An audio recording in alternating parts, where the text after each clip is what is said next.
السلام علیکم ناظرین، آج میں بات کر رہی ہوں ڈرامہ سیریل ارحان غازی کا ٹریلر آ چکا ہے۔ اسپوچا خاتون قید میں ہے اور ارحان بھی اس بچانے کی کوشش کر رہے ہیں۔ فاطمہ اور حلیمہ ان کے ساتھ ہیں اور ناظرین اکرام ٹریلر میں اور بھی بہت کچھ دکھایا گیا ہے۔ ٹریلر پر تفصیل ہم آگے چل رہے ہیں، لیکن پہلے کچھ اہم خبریں آپ کے ساتھ پیش کرتے ہیں۔ سب سے پہلے خبر یہ ہے کہ ایمبر روز جلد ہی سے اسلام قبول کر لیں گے۔ یہ بات تو آپ پہلے بھی سن چکے ہوں گے اور ایرانوس ایک مرتبہ کلمہ شہادت بھی پڑھ چکے ہیں۔ ناظرین اکرام کی خبر یہ ملی ہے کہ ایرانوس حقیقت میں اسلام قبول کرنے والے 1 یا 2 قسطوں میں کر لیں گے، کیونکہ اسی دوران وہ ہوش و حواس میں نہیں تھے، وہ بہت زخمی تھے اور بے ہوش تھے۔ آنے والی قسطوں میں ایک سچا اور پکا مسلمان بنتے ہوئے دکھایا جائے گا۔ یقیناً شیخ و موسیٰ کے ساتھ اس کے سینہ روز دلائے جائیں گے اور اس کا دل مزید نرم ہو جائے گا۔ اس کے علاوہ ایک اور خبر یہ بھی ملی ہے کہ آنے والی قسطوں میں عید کا کردار ختم کر دیا گیا ہے۔ زیادہ طویل بات نہیں، آنے والی 1 یا 2 قسطوں میں یوگا کا کردار ختم کر دیا گیا ہے۔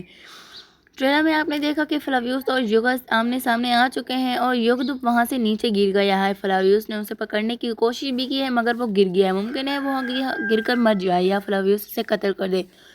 یقیناً ایسا ہوگا کہ فلاویوس اسے قتل کر دے گا، اور جب تک فلاویوس کے ہاتھوں وہ نہیں مرے گا ہمارا دل کو سکون نہیں ملا، کیونکہ یہ بہت زیادہ بدمعاش ہو چکا ہے اور اس میں رحم یا غیرت نام کی کوئی چیز باقی نہیں رہی۔ پہلے غیث کا کردار اچھا تھا، لیکن پچھلی کیس میں جب اس نے ارحان بیر کو شہید کیا تو معلوم ہوا کہ اس میں کسی جسم کا کوئی احساس نہیں۔ وہ فاطمہ پر نہ ملنے میں اتنا زیادہ بدل چکا ہے کہ وہ اپنے آپ کو ہی بھول گیا ہے، اور جیسے اس نے علاؤدین کو مارنے کی کوشش کی، اسے زخمی کیا، اور یہاں تک کہ جب اس نے دیکھا کہ علاؤدین اپنی آخری سانسیں لے رہا ہے تب بھی اسے کوئی احساس نہیں ہوا۔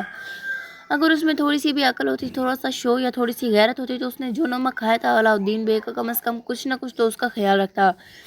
علاؤدین بے زخمی حالت میں تھے اور مرنے کے دہانے پر تھے، لیکن پھر بھی یہ اسے ختم کرنا چاہتا تھا۔ فلاویوس کے ساتھ اس کی دشمنی ایک الگ بات ہے۔ اگر علاؤدین کی جگہ فلاویوس ہوتا تو بات سمجھ میں آتی کہ فاطمہ کی وجہ سے اسے مار رہا ہے، لیکن علاؤدین بے کو اس حالت میں قتل کرنے کی کوشش نے اس کا کردار مکمل طور پر ختم کر دیا ہے۔ اب ڈرامہ سیریل میں اس کردار کی کوئی ویلیو نہیں ہے، تو آنے والی قسط میں ہی غیث کا کردار ختم کر دیا جائے گا۔ پہلے ٹریلر میں علاؤدین بے کو نہیں دکھایا گیا ہے، لیکن اس دوسرے ٹریلر میں دکھایا گیا ہے۔ گنجا خاتون دوبارہ حکیم کو بلا رہی ہے۔ ناظرین اکرام خبر یہ ہے کہ علاؤدین کو کچھ نہیں ہوگا، اگلی قسط میں وہ ٹھیک ہو جائے گا اور اپنے پیروں پر واپس آ جائے گا۔ ناظرین اکرام کے لیے ایک بڑی خبر یہ ہے کہ آنے والی قسطوں میں ایمرانوس کا بھائی سیریز میں شامل ہوگا۔ ہاں، فلاویوس کے بھائی کی انٹری ڈرامہ سیریز میں ہونے والی ہے، لیکن ضروری نہیں کہ 19 میں ہو۔ سننے میں آیا یہی ہے کہ آنے والی 3 یا 4 قسطوں میں فلاویوس کا بھائی سیریز میں شامل ہوگا، یقیناً قسط یا 20 یا 21 میں۔ ناظرین اکرام، فلاویوس کے بھائی کے متعلق خبر سن کر آپ کو کیسا لگا کمنٹ میں ضرور بتائیں۔ جب فلاویوس کا بھائی آ رہا ہے تو اس کا مطلب ہے کہانی کی شروعات نئے انداز میں ہوگی، اور فلاویوس پر ٹرینڈ کس طرح چلتا رہے گا اس کو اسکرین ٹائم دیا جائے گا، اور ممکن ہے کہ اس کے بھائی اور اسے پہچاننے میں بہت زیادہ وقت لگے۔ ممکن ہے اس کا بھائی بدیوں یا محمد کے شرماؤں کے پاس ہو۔ اگر فلاویوس کا بھائی مخالف سب پر ہے اور اپنا ماضی بھول گیا ہے تو پھر کہانی مزید دلچسپ بن جائے گی، لیکن ممکن ہے کہ فلاویوس کا بھائی اس قبیلے میں ہو جسے وہ تلاش کرنے کی کوشش کر رہا ہے، یعنی اس لوگوں میں جو فلاویوس تلاش کر رہا ہے۔ آنے والی قسط میں وہ ان کی تلاش میں نکل جائے۔ آنے والی قسط میں فلاویوس کے قبیلے کا لوگ عثمانی ریاست کا حصہ بنیں گے اور عثمانی ریاست کی خدمت میں حاصل ہوں گے۔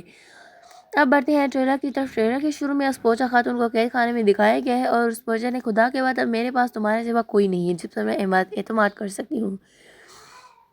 اسپوچا آنے والی قسط میں ایسے جائیں گے تو اندر سے اسے پکڑ لیا جائے گا اور پھانسی کا حکم جاری کر دیا جائے گا۔ جو اسپوچا کے اتحادی تھے انہیں قتل کر دیا گیا، اب صرف غداروں کا گروہ بچا ہے اور پوری عوام کے سامنے شہزادی کو پھانسی دینے کا فیصلہ کر لیا گیا ہے۔ دوسری جانب نیلوفر خاتون اور اسپوچا والا معاملہ چل رہا ہے۔ نیلوفر خاتون اسپوچا کے بارے میں جاتے ہوئے سے اسپورا آتی ہے، مصیبتیں ختم ہونے کا نام ہی نہیں رہی۔ آنے والی قسط میں آپ کو محل میں کافی بڑی تبدیلی دیکھنے کو ملے گی۔ وہ یہ ہوگی کہ محل میں جو ورا ہیں، جو شرفا ہیں، ان کے سروں پر سلطنت عثمانیہ کی پگڑیاں ہوں گی۔ اس ٹریلر میں برسا میں مقعد دیوان کا منظر دکھایا جائے گا۔ پہلے علاؤدین بے کبھی کبھار دیوان میں یہ پگڑیاں پہنتے تھے، لیکن اب تیاریاں مکمل ہو چکی ہیں۔ آنے والی قسط میں آپ سب کے سروں پر اسی طرح کی پگڑیاں دیکھیں گی۔ یہ خصوصی شرفا ہوں گے، ان کے سروں پر پگڑیاں پہنوائی جائیں گی اور یہ سلطنت عثمانیہ کا رواج ہوگا۔ آنے والی قسط میں ڈرامہ سیریز پر اسی طرح تاریخی ہونے والی ہے۔ وہ یہ نئی تبدیلی سیریز کو 4 چاند لگا دی۔ ناظرین اکرام، یہ چھوٹی چھوٹی باتیں ڈرامہ سیریز کو حقیقت کے قریب لے جاتی ہیں۔ چند دن پہلے ترکی کے صدر طیباب اردغان کی بیگم نے کچھ خان سیریز کی سیکا کا دورہ کیا، فلاویوس سمیت ارحان میں اور تمام لوگوں نے ملاقات کی۔ اس سے یہ بات واضح ہو گئی کہ ڈرامہ سیریز پر ترکی کے صدر طیب اردوغان کا اثر ہے۔ طیب اردوغان کا ایک ورث ہے جو سرا ایمان برائی پھیلے گئی اور ہماری نسلیں خراب کی گئی، اب اسی ہتھیار کا استعمال کر کے ہم اپنے ملک اور قوم کو بچائیں گے اور ایک نیا نظام قائم کریں گے۔ کورولوس ارحان کی کم ریٹنگ کی وجہ سے بزدہ گھبرا رہا ہے، مگر طیب اردوغان نے اسے سہارا دیا اور یقین دلایا کہ اگر ریٹنگ کم ہو تو تب بھی اسے سیریز پر کام جاری رکھے اور سلطنت عثمانیہ کی تاریخ کو اس طرح لے کر چلے۔ ٹریلر میں دکھایا گیا ہے دکھنے کو پکڑ لیا گیا ہے وہ اپنی بہن کے سامنے، اور اسی دوران ٹریلر میں یہ بھی دکھایا گیا کہ اس نے اپنی بہن کے پیٹ پر وار کیا۔ ممکن ہے کہ ارحان اب کا بچہ جا سکتا ہے، لیکن یہ امکان کم ہے کیونکہ سلطان مراد کی پیدائش کا وقت آ چکا ہے۔ اگر چاہ مر جاتا تو پھر مراد کی پیدائش کے لیے ہمیں زیادہ انتظار کرنا پڑے گا۔ جہاں تک بات ڈیفنے کی ہے، اسے مر جانا چاہیے، اس کا کردار بدل دیا جائے گا، اسے مسلمان کر دیا جائے گا۔ میرے خیال میں عبدالرحمن الف کے لیے مناسب نہیں ہوگا، بہتر ہوگا اس کا کردار ختم کر دیا جائے۔ ہماری آج کی ویڈیو میں بارے میں آپ کو کیا رائے ہے مجھے کمنٹس میں ضرور بتائیں۔ میری ویڈیو کو دیکھنے کے لیے